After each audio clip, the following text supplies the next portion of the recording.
하나님 말씀 열왕기상 15장 1절에서 15절입니다.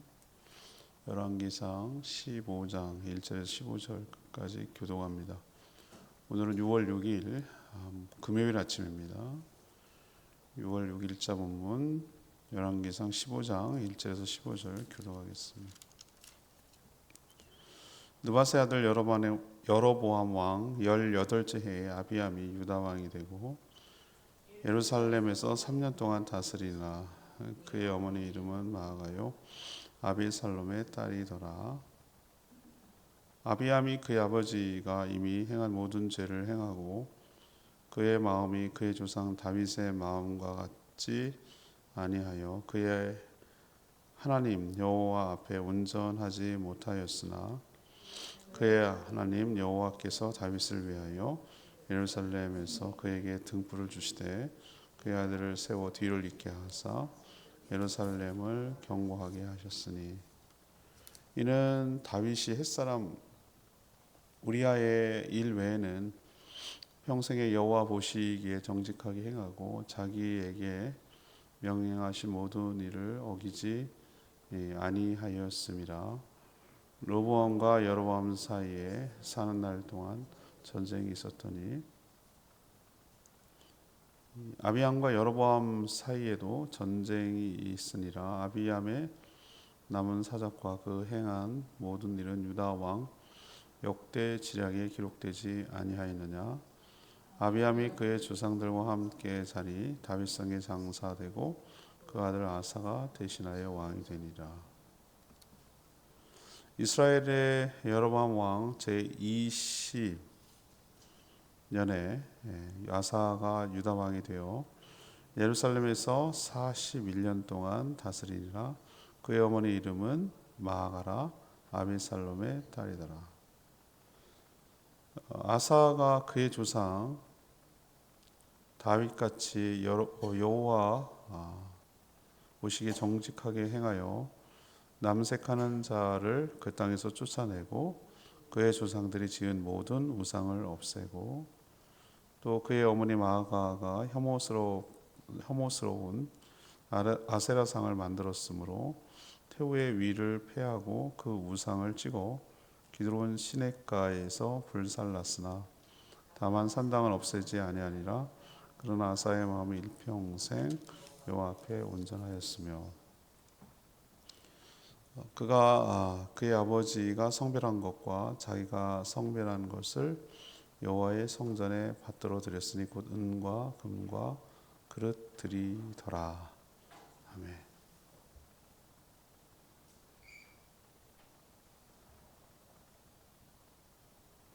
르호보암이 죽고 아비암이 왕이 되어서 3년 동안 다스립니다. 하지만 그의 아버지처럼 이미 저지른 죄악을 답습을 했죠. 하지만 하나님은 다윗과 맺은 언약 때문에 아들이 계속 왕위를 잇도록은 하셨습니다. 아비암이 죽고 아사가 이제 왕이 되어서 또 41년을 통치했는데 그는 할아버지, 그러니까 르호보암이죠, 할아버지가 또 아버지 아비암 이렇게 달랐어요. 우상을 없앴어요. 그리고 하나님께 성별하는 것을 드렸습니다. 평생 하나님 앞에 온전히 살았습니다. 오늘 질문은 아비암 그리고 아사에서 얻는 교훈은 무엇인가 이거죠. 첫 번째는 이 자기 하기 나름이니까 조상을 탓하지 말라는 거예요. 자기 하기 나름이니까 조상을 탓하지 마라. 지금 유다 입장에서 보면 왕이 어떻게 이어지고 있죠? 물론 그 전에 사울 왕도 있었습니다만 다윗 왕조가 보면 다윗, 그리고 솔로몬, 르호보암, 아비암, 아사 지금 몇 가지 내려온 거예요. 근데 훌륭한 조상들이라고 해서 자녀들까지 자동으로 훌륭하게 되는 것은 아니에요. 근데 반대로 또 악한 조상이라고 하더라도 자손들까지 그냥 자동으로 모두 악해지는 것도 아니에요. 그렇다면 뭡니까? 결국 자기 하기 나름이라는 거예요. 탓하지 말라는 거예요. 그러니까 자신의 허물, 잘못된 것, 불행한 것, 이런 모든 것들을 조상 탓으로 돌리는 것은 비겁하다는 거죠. 자기 책임을 회피하는 것입니다. 오늘 말씀을 통해서도 느껴지잖아요. 아비암은 르호보암에 이어서 왕이 되어가지고 3년을 다스렸어요. 짧게 다스렸죠. 그렇지만 그는 그 짧은 기간 동안에도 아버지 르호보암이 저지른 죄악을 그대로 답습했어요. 똑같이 따라했다는 얘기죠. 그러니까 어머니 마아가가 혐오스럽다고 표현하는데 아세라 상을 만들고 또 그 영향을 그대로 받은 것으로 보여요. 또 짧은 그 재위 기간 3년밖에 안 되잖아요. 3년밖에 안 되는데 그 동안에 북이스라엘하고 항상 전쟁이 있었다라고 표현하고 있습니다. 근데 반면에 또 아사는 아비암을 이어서 41년을 통치해서 길게 했죠. 3년과 비교해서. 그런데 그 르호보암하고 또 아비암하고는 좀 달랐어요. 과감한 개혁을 통해서 하나님 앞에서 바르게 살려고 노력했죠. 처음에는 다윗의 길을 걸어갔어요. 누구의 영향을 받았는지는 모르겠어요. 그렇지만 결국 오늘 처음으로 드리고 싶은 말씀은 인생은 조상 물론 영향을 받죠. 그렇지만 항상 집안이 좋지 않다고 해서 그 후손들까지 그냥 그렇게 자동으로 된다고 말하는 건 아니에요. 얼마든지 역전이 가능하고 얼마든지 살아갈 수가 있어요. 저의 그 신대원 동기들 열어보면은 이제 개인적으로 친하니까 이렇게 저렇게 아는데 참 저 사람은 개인적으로 뭐 가정사로 보면 참 불행해요. 여러 가지 면에서 어려움이 있고 그런데 참 올곧고 뭐라 그럴까 반듯하게 잘 컸어요. 잘 크고 사역도 아주 잘해요. 똑똑하고. 근데 또 비해서 몇 대째 예수, 3대째, 4대째 예수를 믿는 가정, 대대로 목사, 손자까지 목사, 뭐 이런 집안 사람 보면은 그렇게 빛을 발하지 못해요. 그냥 그저 그래요. 그리고 대중에 아버지가 목회자라고 하는데도 불구하고 지금 보면은 영 정말 그렇게 살지 못하는 사람도 있어요. 그러니까 제가 느끼는 게 뭐냐면은 그것을 전부 다 조상 탓으로 돌리면 안 돼요. 자기가 어떻게 하느냐에 따라서 하나님의 은혜가 계속 이어질 수도 있고 아니면 또 악한 길로 걸어갈 수 있으니까 자기 하기 나름이다라는 것을 우리에게 오늘 이 왕들의 모습을 통해서 확인할 수가 있는 것이죠. 두 번째 오늘 교훈을 주시는 건요. 하나님의 언약 아래 은혜로 살아가라는 거예요. 하나님의 언약 아래 은혜로 살아가라. 솔로몬, 르호보암, 아비암 이 세 사람의 삶을 보면 하나님과 맺은 언약을 정면으로 어기고 깼어요. 하나님을 버리고 우상을 만들었는데 이게 제가 뭐라고 그랬습니까? 넘지 말아야 될 선을 넘은 거라 이렇게 말했잖아요. 이 정도면 하나님의 심판을 받아 멸망해야 되는 게 맞거든요. 근데 하나님은 뭐예요? 다윗과 맺은 그 언약이 있어요. 다윗한테 뭐라고 그랬냐면 내가 너희 후손들을 계속 왕위에 이어가게 하겠다. 이런 약속을 하셨거든요. 그 약속을 지금 신실하고 우직하게 지켜내는 것을 볼 수 있어요. 그들 때문이 아니고 그들은 때문이라면 진즉에 망했고 심판을 받아야 되는데 다윗과 한 약속 때문에 지금 붙들고 망하지 않게 하고 있는 거예요. 조상덕을 보는 거죠. 이들의 폐역에도 불구하고 하나님은 그렇게 하겠다는 언약을 신실하게 지켜내셨어요. 어쩌면 이들은 다 죽은 조상 다윗의 그 은혜를 덕을 보고 사고 있는 거예요. 하나님은 이들이 돌이키기를 바라면서 오래오래 참으셨어요. 근데 이들은 어떻게 했습니까? 그것도 모르고 자기들 모습 보면 진즉에 망해야 되는데 다윗의 언약대로 지금 하나님이 참고 계신다는 사실도 깨닫지 못하고 자기가 잘해서 그런 줄 알고 하나님 괜찮은 줄 알고 착각을 할 때가 있는 거죠. 한 것에 비해 여러분 우리가 저는 이런 생각 이것도 제가 참 좋은 표현이라고 생각하고 썼는데 한 것에 비해 과분한 축복을 받는 것도 이걸 뭐라 그럽니까? 은혜죠, 은혜. 내가 한 것에 비해 여러분 그런 생각 안 드세요? 내가 한 것에 비해 과분한 내가 은혜를 받고 산다라는 것도 이것도 여러분 은혜입니다. 근데 저는 거꾸로 뒤집어서 한 것에 비해 망하지 않는 것도 은혜라고요. 한 것, 진직의 심판을 받고 망했어야 되는데 한 것에 비해 망하지 않고 지금 사는 것도 참고 하나님 기다리는 것도 이것도 은혜라는 생각이 확 들어왔어요. 이 왕들 모습 보면서. 여러분 지금도 하나님은 언약을 신실하게 지키시는 분입니다. 그리고 우리는 어찌 됐든 간에 하나님의 오래 참으심, 과분한 은혜, 이런 은혜로 우리가 오늘도 살고 있음을 늘 명심하고 감사하며 살아가는 저희 모두가 되기를 소망합니다. 마지막 세 번째 얘기는요, 하나님 앞에서 평생 온전히 살아가야 된다. 하나님 앞에서 평생 온전히 살아가야 된다. 어떻게 아사가 그 르호보암, 아비암 이런 것에 영향을 받지 않고 다윗을 본받아 가지고 살아갈 생각을 하게 되는지 모르겠어요. 분명히 자기가 태어나기 전에 다윗은 죽고 솔로몬도 죽고 없었을 때인데 아버지인지는 형제인지는 잘 모르겠어요. 이게 정말 저도 헷갈리는데 너무 빨리 죽어가지고 근데 어머니가 똑같다라는 얘기는 빨리 워낙 죽으니까 할머니가 어머니 역할을 했기 때문에 그렇게 말하는 거죠. 아비암하고 아사하고 엄마가 똑같아요. 동명이인인지 몰라도 똑같아요. 똑같을 것 같아요. 그러면 형제란 얘기인데 형제인지 아비암이 너무 빨리 죽었으니까 그의 동생인 아사가 왕이 된 건지 아니면 할머니가 섭정하듯이 할머니인데 아비암의 아들이 아사인데 그 섭정을 해가지고 그냥 어머니 역할을 한 건지 그건 모르겠어요. 근데 두 가능성이 다 있어요. 근데 할머니가 아마 역할을 하지 않았을까 뭐 이런 생각도 해요. 어머니가 일찍 죽어가지고. 근데 41년 동안 이 엉망으로 만든 나라를 다시 회복시켰어요. 아사가.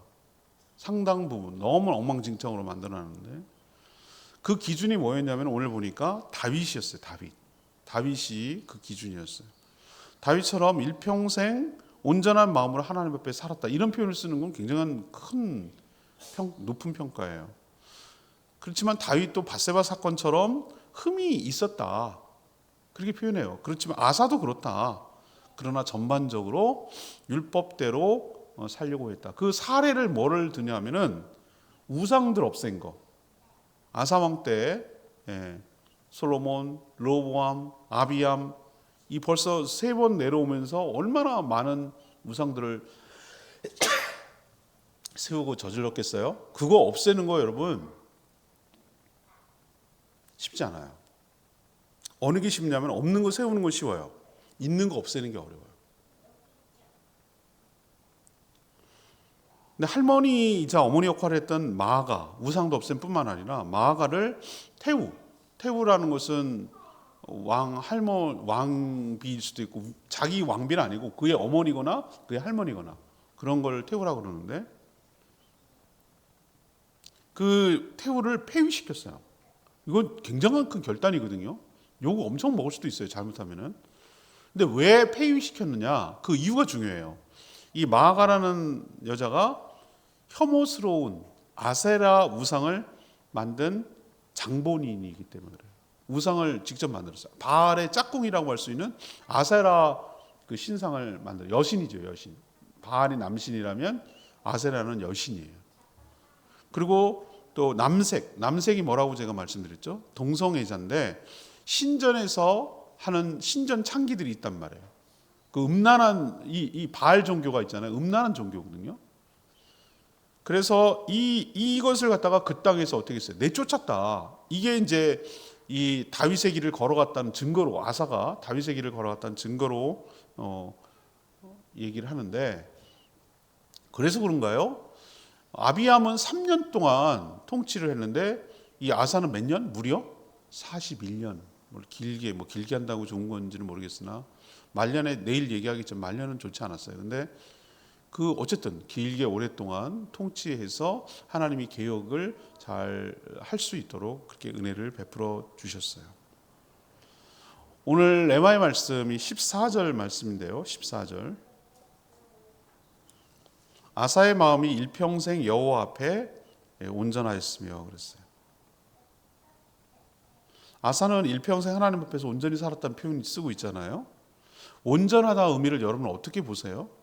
온전하다라는 것이 뭐 그냥 요만큼의 흠도 없고 요만큼의 뭐 실수도 없고 뭐 이렇게 완벽하게 살았다라는 뜻으로 여러분 해석하면 안 돼요. 완벽하다 그런 개념이 아니라 다윗도 흠이 얼마나 많습니까? 그렇죠? 다윗도 인구조사 성경에 나온 것만 해도 밧세바 사건 외에도 그 인구조사한 것도 있고 하여튼 흠이 있어요. 그렇지만 그를 표준으로 삼을 만큼 훌륭한 왕이라고 얘기를 하잖아요. 그도 흠이 있어요. 14절에 보니까 산당까지는 없애지 못했어요. 나중에 내일 얘기합니다. 아람에게 뇌물을 주어서 북이스라엘을 치도록 그렇게 사주를 했어요. 굉장히 큰 흠이죠. 그러나 온전하다는 뜻은 그의 마음가짐과 태도가 늘 하나님을 의식하고 향하고 있다라는 것을 의미하는 거예요. 우리도 어떻게 퍼펙트하게 흠이 없이 살아요. 그게 사람이겠어요. 그렇지만 중요한 것은 그 사람의 태도와 경향이에요. 태도의 태도, 삶의 태도. 하나님을 의식하고 하나님을 향하고 하나님을 위하고 이렇게 살아가려는 그 중심, 그 마음가짐, 어디를 향하느냐, 이거를 하나님께서 보신다고요. 우리도 때로 넘어지기도 하고 때로 실수도 하고 그래요. 그렇지만 중요한 것은 그럼에도 불구하고 늘 하나님을 사랑하고 하나님을 위하고 몸된 교회를 위해서 그렇게 살아가려는 그 마음의 중심의 태도가 하나님은 뭐라고 그런다? 그걸 온전하다고 하고 칭찬을 해주시는 거예요. 우리도 아사처럼 일평생 온전히 하나님을 향하며 살아가는 복된 인생 되기를 축복합니다. 오늘 말씀 붙들고 기도하기 전에 우리 474장 부르고 기도하겠습니다. 474장 나 무엇과도 주님을 바꾸지 않으리. 474장입니다.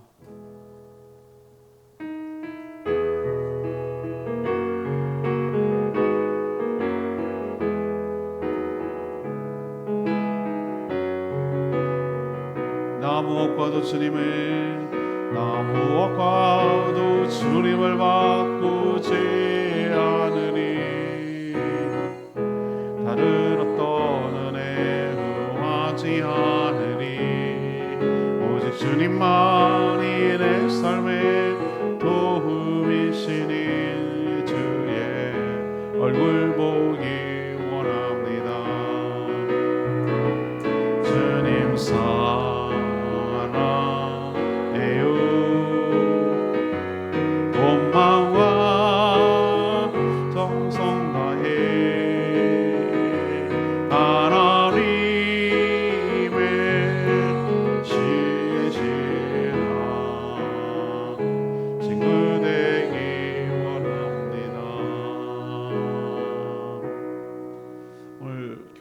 어떻게 들어갑니까? 지금 아비암, 그 다음에 아사 이렇게 두 왕을 다루고 있는데 아비암은 그대로 따라했어요. 3년밖에 못하고. 근데 아사는 희한하게 달랐어요. 전왕과는 무상을 없애고 왕후를 폐위시킬 만큼 강력한 개혁 정치를 했어요. 일평생 하나님 앞에 온전히 살았다고 했어요. 흠이 없다는 얘기가 아니라 중심을 그렇게 잡았다는 얘기죠. 우리도 아사처럼 자기하기 나름이에요. 하나님 앞에 온전히 살아 하나님의 뜻을 이루며 살아가는 복된 인생 되게 해달라고 주여 외치며 기도하겠습니다. 주여 하나님, 나 무엇과도 주님을 바꾸지 않으리. 다른 어떤 은혜 구하지 않으리. 오직 주님만이 내 삶의 도움이시니 주의 얼굴 보기 원합니다. 주님 사랑